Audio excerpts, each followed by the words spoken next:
Hello students, welcome to science tutorial. SUT maths की class में class 9th के लिए चैप्टर नेक्स्ट है लाइंस एंड एंगल। और लाइंस एंड एंगल की हम बात करें तो लाइंस एंड एंगल को स्टार्ट करने से पहले कुछ इम्पॉर्टेंट डेफिनेशंस हैं जो लर्न करना बहुत ज़्यादा ज़रूरी है, जिनको जानना बहुत ज़्यादा ज़रूरी है। तो शुरू करते हैं लाइंस एंड एंगल और लाइंस एंड एंगल की डेफिनेशन से पहले जो इंट्रोडक्शन है वो ये कह रहा है कि in this chapter you will study the properties of angle from when two lines intersect each other and also the properties of the angles from when a line intersect two और more parallel lines at distinct point. Further, you will use these properties to prove some statement using deductive reasoning.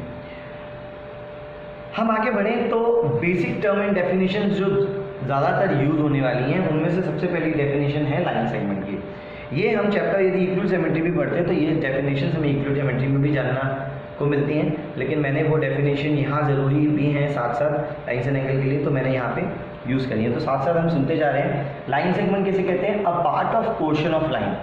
Line segment एक line का part होता है, पूरा part नहीं होता। जैसे हम ये बोलेंगे एक रे जाएगी वो लॉन्ग में जाएगी, लेकिन यदि एक स्केल में 15 सेंटीमीटर की हम यहाँ देख लें, ये स्केल है, इसमें 15 सेंटीमीटर की लाइन से एक रे है, तो इसमें से हम एक पार्ट ले लेते हैं। जैसे हमने 5 सेंटीमीटर की लाइन सेगमेंट ले ली, तो उस कम हिस्से को हम लाइन सेगमेंट कहेंगे, मतलब जिसे हम मेज़र कर सकते हैं। जो हम ये बोलें कि एक फाइनाइट लाइन होगी, line segment a part of a portion of a line with two end points is called a line segment. The line segment A B is denoted by A B. उसे A B से denote करते हैं, जैसा line में दे रहे हैं। A B is length of denoted by A B से डिनोट उसे हम कर देते हैं। आगे बढ़ते हैं, रे की बात करते हैं। तो रे में जो आगे डेफिनेशन आ रही है जो बी पार्ट में है, हम ये देखेंगे रे की जो डेफिनेशन है वो सामने आ रही है आपके। रे अ part of A line with one and point is called अ रे। मतलब रे वो हो जिसका वन एंड पॉइंट होगा, एक रे से चल के एक डायरेक्शन होगा, मतलब एरो लगा होगा। इनमें लाइन सेगमेंट में आप देख रहे हैं डॉटेड है, एरो नहीं है, इसमें एरो है। Ray A B denoted A B से डिनोट करते हैं ए बी को, ठीक है। फिर बात आती है लाइन की। लाइन चले तो लाइन पे आप देखेंगे a line is collection of A infinite number of points and extended endlessly in both the direction. A line is generally denoted by small letter L, M, N, P, Q, R, etc. Line को हम किसी से भी note कर सकते हैं, लेकिन ये बोथ डायरेक्शन में चलती है। अब आपने ये सीख लिया कि रे वन डायरेक्शन में चलती है और जो लाइन है वो बोथ डायरेक्शन में चलती है, ठीक है। अच्छा, उसके बाद में आते हैं पॉइंट्स, वो भी कोलिनियर पॉइंट्स। कोलिनियर पॉइंट्स वो पॉइंट्स होंगे जो एक लाइन में जो पॉइंट्स होते हैं उसे कोलिनियर पॉइंट्स कहते हैं। डेफिनेशन की बात करें तो डेफिनेशन हम ऐसे लर्न कर सकते हैं, इफ 3 और more points lie on the same line. एक लाइन में आप देख रहे हैं यहाँ पर ए बी सी डी एक लाइन में है, एक लाइन में है, इसलिए उसे कोलिनियर हम कहेंगे। कोलिनियर कहेंगे क्योंकि वो कोलिनियर पॉइंट्स होंगे, एक लाइन में आएंगे। लेकिन बात आती है नॉन कोलिनियर पॉइंट्स की।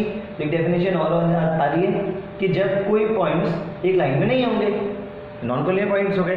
नॉन कोलिनियर पॉइंट्स वो हो गए इफ 3 और more points does not lie on the same line, they are called non collinear points. A B C P Q R non collinear points है, जिसमें A B C D एक line में थे और पी और Q बाहर है, इसलिए वो नॉन कोलिनियर हो गया। पी और क्यू नॉन कोलिनियर है, ए बी सी डी तो कोलिनियर है। फिर बात आती है इंटरसेक्टिंग लाइन। इंटरसेक्टिंग लाइन वो हो गई जब दो लाइन्स आपस में इंटरसेक्ट करती हैं। सामने आप डायग्राम में देखते जा रहे हैं, जिसमें लिखा हुआ है, जैसे मेरा यहाँ पे कर्सर है, आपको दिख रहा होगा यहाँ पे, देखना intersecting line, two distinct lines are intersecting if they have a common point. एक ही कॉमन पॉइंट होता है, the common point is called a point of intersection of two lines. Two lines का पॉइंट ऑफ इंटरसेक्शन कौन है? इस direction के अंदर, इस डायरेक्शन में है।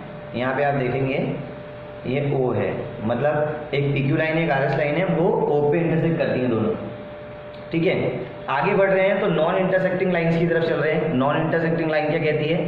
नॉन इंटरसेक्टिंग लाइंस जो होंगी वो हमेशा पैरेलल लाइंस होंगी।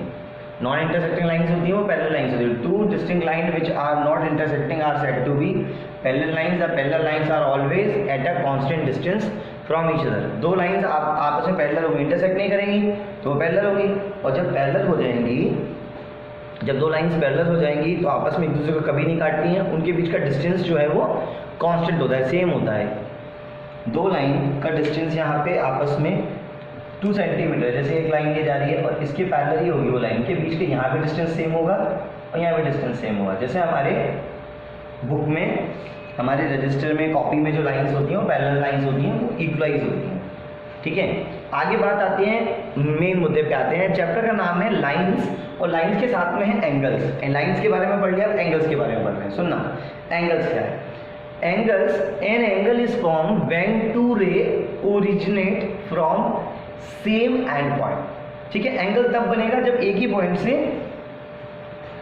दो रे जाए और आपस में जाके कुछ एंगल बनाए। एक ही पॉइंट से एक ही लाइन जाए और एक ही पॉइंट से एक और लाइन जाए, तो ये जो बीच में एंगल बनेगा, थीटा एक्स जो भी होगा, जितने डिग्री का भी होगा, वो एंगल्स बनेगा। अब एंगल्स भी बहुत टाइप के होते हैं। हम यहाँ बोले the ray making an angle are called arms. ये जो आर्म्स होते हैं, जो एंगल्स बनाते हैं, यहाँ पे जो दो लाइन्स होंगी वो आर्म्स होंगी of the angle, and the end point is called vertex. जो एंड पॉइंट होगा, जैसे ये ओ है, वो एंड पॉइंट होगा। The angle are following types. पहला है मेन आ रहा है एक्यूट एंगल। एक्यूट एंगल हम जानते हैं जो लेस देन 90 डिग्री होते हैं, लेकिन ग्रेटर देन 0 डिग्री होते हैं। जो 0 डिग्री से ज़्यादा हो, 90 डिग्री से कम हो, आपको पता है an angle whose measure less than 90 is called an angle acute angle है ना। एक्यूट एंगल 0 टू ग्रेटर है, आप देख सकते हैं यहाँ पे 0 टू ग्रेटर है, कर्सर पे देखना, 0 टू ग्रेटर और 90 से लेस है। ठीक है, उसके बाद आती है बात जो एग्जैक्ट 90 डिग्री हो, सबसे ऊपर एग्जैक्ट 90 डिग्री होगा वो होगा राइट एंगल। सबसे ऊपर आ जाइए आप, ऊपर से टॉप से चलें, यहाँ पे, यहाँ से राइट। ठीक है, right angle, an angle whose measure 90 degree is right angle. Obtuse angle, अब बात आ गई ऑब्ट्यूज मतलब जो 90 से बड़ा। An angle whose measure is more than 90 but less than 180। 90 से ज़्यादा तो हो लेकिन 180 से कम हो, तो वो हो गया ऑब्ट्यूज। ऑब्ट्यूज देखिए 90 से ग्रेटर बन रहा है यहाँ पे। अच्छा, अच्छी बात है। स्ट्रेट लाइन की बात करें तो स्ट्रेट लाइन जो है वो एग्जैक्ट 180 डिग्री होती है, क्योंकि सीधी लाइन होगी तो 180 डिग्री बनाएगी। कोई भी लाइन 180 डिग्री की मेजर होती है, मतलब वो सप्लीमेंट्री एंगल बनाती है। दूसरे लैंग्वेज में हम ये भी कह सकते हैं, an angle whose measure 180 degree is called a straight line. Straight line 180 degree की होती है। हम लेकिन बात करें उससे भी ज़्यादा की, तो वो हमारा रिफ्लेक्स एंगल की बात होती है। रिफ्लेक्स एंगल की 180 से भी ज़्यादा होगा तो रिफ्लेक्स होगा। जो ग्रेटर देन 180 हो और 360 से लेस देन होगा वो रिफ्लेक्स होगा, लेकिन जो 360 होता है वो कंप्लीट एंगल होता है। ये रिफ्लेक्स एंगल है, तो देखें आप यहाँ दिखा हुआ है, देखिए क्लियर, रिफ्लेक्स पे 180 डिग्री और 360 से लेस देन, 180 से ज़्यादा 360 कम। ये हो गया हमारा रिफ्लेक्स एंगल। डायग्राम कुछ इस तरह का होता है। कॉम्प्लीमेंट्री एंगल की बात करें, two angles the sum of whose measure is 90। Complementary वो होंगे जब दो एंगल मिलके 90 डिग्री बनाएंगे, वो कॉम्प्लीमेंट्री होते हैं। ठीक है, दो एंगल है, एक एक्स एक वाई, दोनों का सम देखा, एक्स और वाई दोनों का सम 90 डिग्री है। AOC और BOC are complementary angle because उनका सम जो है 90 है। ऐसे ही सम जब 180 होता है तो उसे हम सप्लीमेंट्री कहते हैं। सप्लीमेंट्री एंगल की बात करें तो मैं आपको नेक्स्ट पेज पे लेके चल रहा हूँ, देखिएगा। टॉप से आप देखेंगे, स्टार्टिंग से करें तो सप्लीमेंट्री एंगल्स क्या होते हैं। Supplementary angle, two angles the sum of whose measure 180 degree are called supplementary angle. Supplementary angle जो होता है वो एक्स और वाई का सम 180 होता है, स्ट्रेट लाइन में आते हैं जैसे डायग्राम में दिख रहा है। अब बात आती है एडजस्टेड एंगल की। एडजस्टेड एंगल वो एंगल हो गए जब दो एंगल बगल बगल के होते हैं। एडजस्टेड एंगल में ये बोलूँ, जैसे हम ये कहते हैं कि हमारे जो नेबर होते हैं ना, जस्ट हमारा घर है और हमारे घर के साथ साथ बगल वाली वॉल से जुड़ा हुआ बगल वाले का घर है, जो हमारा बिल्कुल नेबर है। एडजस्टेड एंगल वो होते हैं जो नेबर होते हैं, एक दूसरे के एंगल्स बनाते हैं। Adjusted angle, two angles are called adjusted angle, they have the same vertex होते हैं उनके। ठीक है, दे हैव कॉमन आर्म्स होते हैं। Uncommon arms are on either side of the common arms. ठीक है, तो ये तो एडजस्टेड एंगल के डायग्राम दिए हुए हैं। आगे बढ़े तो आगे एडजस्टेड एंगल के बाद में आती है बात हमारी लीनियर पेयर की। सबसे इम्पॉर्टेंट पार्ट है हमारा लीनियर पेयर। लीनियर पेयर इस चैप्टर के अंदर सबसे ज़्यादा यूज होने वाला होता है। इसको हम थोड़ा अच्छे से पढ़ेंगे, ध्यान से पढ़ेंगे। चलिए, linear pair of angle let AOC BOC, B adjusted angle, दो एडजस्टेड एंगल है बगल बगल में, क्योंकि AOC BOC दोनों बगल बगल में है। B addition angle if the common non common arms O A and O B, ये कॉमन नहीं है, O A O B and form line, वो लाइन बनाते हैं A O C and B O C set form the linear pair angle, क्योंकि वो एक line में है, दोनों का सम मिलकर 180 होगा। दूसरे लैंग्वेज में सप्लीमेंट्री भी कह सकते हैं, लेकिन सबसे ज़्यादा नाम आता है लीनियर पेयर। लीनियर पेयर हमारा 180 डिग्री बना, ठीक है। उसमें हम ऐसे भी लिख सकते हैं एंगल्स के बाद में दोनों का सम ए ओ बी के इक्वल होगा, दोनों ए ओ सी बी ओ सी 180 डिग्री भी होंगे, स्ट्रेट एंगल बनाते हैं 180 डिग्री। तो इन बातों का यहाँ पे ध्यान रखना होता है। उसके बाद में हम चैप्टर को जो है शुरू कर सकते हैं। अब यहाँ पर एक एक्सियम आता है। अब एक एक्सियम तो यहाँ पे इसलिए दिया हुआ है कि एक्सियम वो बातें अब आपको पता नहीं एक्सियम क्या होता है, एक्सियम स्टेटमेंट होता है, ये सब हम यूक्लिड ज्योमेट्री में पढ़ते हैं, ठीक है। एक्सियम बोला है if a ray stand on a line then the sum of addition angle so form an is 180 degree.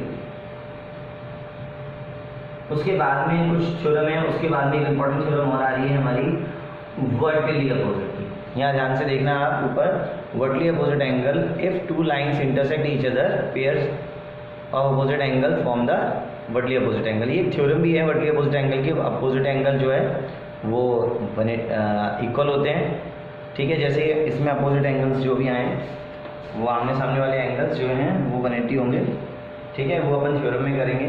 और थ्योरम 1 आ रही है if two lines intersect each other then vertically opposite angle are equal. यही मैं theorem की बात कर रहा हूँ। इसमें ये होता है कि आपस में दो लाइंस जो हैं इंटरसेक्ट करेंगी, जो दो लाइंस इंटरसेक्ट करेगी, एक ये है और एक ये है। जैसे सामने वो डायग्राम में भी है, तो जो एंगल बन रहा है 1 सामने वाले 3 के इक्वल होगा और ये 2 4 के इक्वल होगा। ये वर्टिकली अपोजिट की बात होती है जब दो लाइंस इंटरसेक्ट आपस में करती हैं। तो ये बातें जानने पर ही चैप्टर जो है हम डिटेल में शुरू कर सकते हैं। पहले ये इंट्रोडक्शन, ये जानकारियाँ, इतनी डेफिनेशन, जो डेफिनेशन मैंने दी है वो आपको पहले लर्न करना बहुत ज़्यादा ज़रूरी है, तो पहले उसे लर्न करें। यहाँ पे एक फिगर आ रहा है और इस फिगर से इस क्वेश्चन को हम थोड़ा समझने की कोशिश करते हैं। जैसे बोला है in figure 1 O and O B are opposite ray, या अपोजिट रे हैं। इसमें x इक्वल टू 75 है, ये x है हमारा, इसको हम 75 बोल रहे हैं। और जो y की वैल्यू मांग रहे हैं वो कह रहे हैं find the value of y। तो ऐसे केस में जब ये ए ओ बी होगा तो हम इसमें ऐसे सॉल्यूशन करते हैं, हम ऐसे लिख सकते हैं कि A O B is a line, so angle हमारे A O C plus B O सी ये दोनों 180 डिग्री बनाएंगे, क्योंकि ये लीनियर पेयर में होंगे एलपी में। अब ए ओ सी है हमारा पहला वाला, वो है y, और बगल वाला x, तो इनका सम भी 180। लेकिन वो क्या बोल रहे हैं, x तो है 75। अब आप 75 को तो यहाँ रखें, तो y की वैल्यू निकालें तो y इक्वल्स टू होगा 180 माइनस हमारा 75। तो आप ये देख लेंगे y का आंसर आसानी से आ जाएगा 105, ठीक है। तो ऐसे आता है। अब ये y की वैल्यू देंगे तो उसकी वैल्यू निकाल लेंगे, तो अब x आ जाएगा हमारा 70 डिग्री, ऐसे ही लीनियर पेयर करके, क्योंकि सम जो है 180 डिग्री। जब ऐसा क्वेश्चन आ जाए 4x + 2x जैसा, तो भी हम लीनियर पेयर ही लगाते हैं, वही वाला केस लगाते हैं। तो हम तब भी हम लिखेंगे कि angle A O C plus B O C equals to 180 degree. तो हमने लगाया 4x + 2x 180 degree, 6x 180 degree, और हम सॉल्व करेंगे तो 180/6 x इक्वल्स टू 30। ऐसे हम x की वैल्यू फाइंड कर सकते हैं और पुटअप कर सकते हैं। तो ये 4 टाइम और 2 टाइम्स करके 2 टाइम्स करेंगे तो 60 हो जाएगा, 4 टाइम करेंगे तो 120 हो जाएगा। 120 और 60 180 होते हैं, तो वो सम 180 ही कहलाता है। तो ये लीनियर पेयर की कहानी होती है। तो इस तरह के क्वेश्चंस और भी आपको मिलेंगे, लेकिन अभी मैं ये इंट्रोडक्शन का वीडियो बनाया है तो इसमें आपको इंट्रोडक्शन के बारे में सैंपल दे दिया है, मैंने जानकारी दे दी है थोड़ी सी कि इस तरह से क्वेश्चन हमें मिलेंगे इस चैप्टर के अंदर। तो उसके लिए आप रेडी रहें। All the best. पहले इस डेफिनेशन को आज आप लर्न कर लीजिए, और लर्न हो गई तब आप इस पर अच्छा काम कर सकते हैं और सारी बातें समझना। Line, ray, line segment, collinear points, non collinear points, intersecting line, parallel lines, linear pair, complementary angle, supplementary angle, acute angle, obtuse angle, right angle, straight angle, reflex angle, इन सब के डेफिनेशंस आप लर्न कर लें। इन चीज़ों को देख लें, इन पॉइंट्स को समझ लें, लर्न कर लें। उसके बाद आप चैप्टर अच्छे से कर सकते हैं, तब आपका लाइन्स एंड एंगल बहुत अच्छे से तैयार हो जाएगा। पहले इस वीडियो को और इनकी चीज़ों को ध्यान से कर लें। All the best.